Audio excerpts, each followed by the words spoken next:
We look at Mark chapter 11 from verse 27 to 33.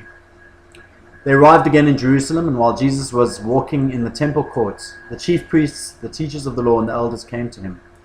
"By what authority are you doing these things?" they asked. "And who gave you authority to do this?" Jesus replied, "I will ask you one question.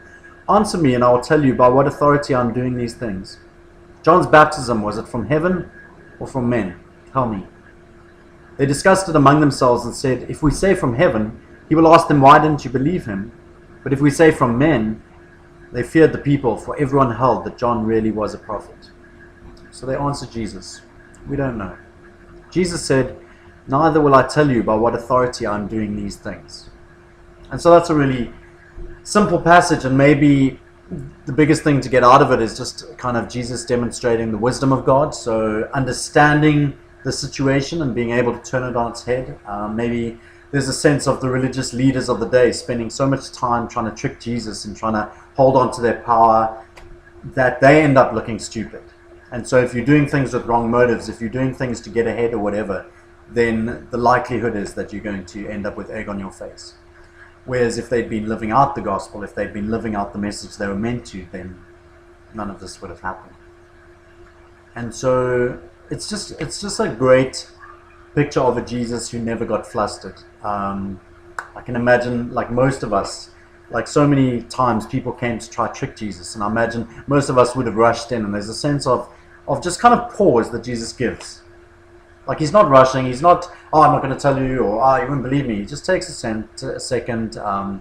Reminds me of the woman caught in sin that's brought before him. He takes time to draw on the ground.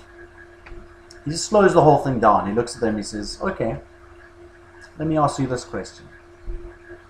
And he poses a question to them. And so I like that.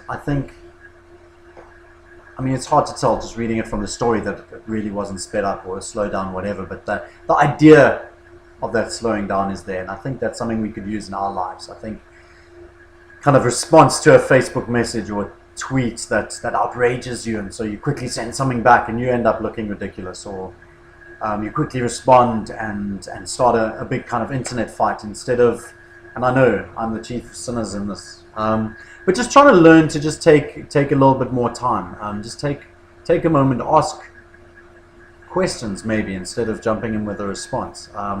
Try to understand what's really going on. Try to understand and highlight what is happening here. Is it a power struggle? Is it insecurity? Is it why are you asking this question? Why are you so adamant to pull this person down? Is it warning because the guy is giving bad teaching and I think there's a space for that? Or is it because your feelings got hurt? Or is it because they're not doing things the same way you do? And so I just think it's a good idea just to give pause, just slow things down, have good motives, and that way hopefully God won't turn things around on your head.